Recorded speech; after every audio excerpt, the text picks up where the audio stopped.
ඔයාලට මතක ඇති අපි කලින් කතා කරා ස්වාමින් වහන්සේලාට රැකියා කරන්න ඉඩ දීම, රැකියා දීම එක විනය විරෝධී කාරණාවක් කියලා. ඒ වගේම විවිධ තානාන්තර තනතුරු වරප්‍රසාද වරදාන ලබා දීම බුද්ධ විනයට එකඟ නැහැ. බුද්ධ විනයෙන් තොරයි, ඒක පටහැනියි කියලා.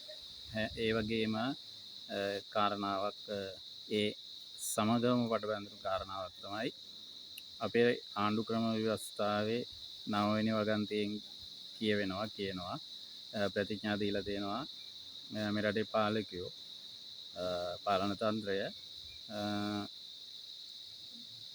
බුදුදහම පෝෂණය කරලා ආරක්ෂා කරගන්නවා කියලා. ඒ කියන්නේ තථාගත බුදුරජාණන් වහන්සේගේ ධර්ම විනය ආරක්ෂා කරලා පෝෂණය කරනවා කියලා 9 වෙනි ආණ්ඩු ක්‍රම ව්‍යවස්ථාවෙන් කියනවා. එහෙම කියනවා නම් ඒ ආණ්ඩු ක්‍රම ව්‍යවස්ථාවේ ප්‍රතිපාදනම උපකාර කරගෙන කොහොමද තථාගත බුද්ධ විනය උල්ලංඝනය කරමින් කඩමින් විනාශ කරමින් බික්කුවට රැකියා දුන්නේ. එhmenan ඒක ආණ්ඩු ක්‍රම ව්‍යවස්ථාව පැහැදිලිවම පිරිසිදුවම උල්ලංඝනය වීමක්, රාජ්‍ය මුදල් අවභාවිතා කිරීමක්.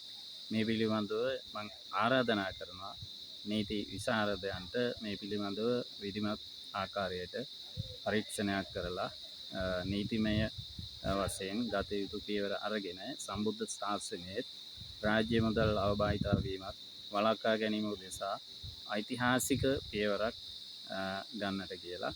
ඒක හුදෙක් අපේ සුද්ධ අයිතියක්, මේ රටේ ආණ්ඩු ක්‍රම ව්‍යවස්ථාවේ අයිතියක්. ඒ වගේම ශාසනික ශෝධනයේ විශාල කාර්යයක් හා ඒක ඓතිහාසික කාර්යයක් බවට පත් වෙයි.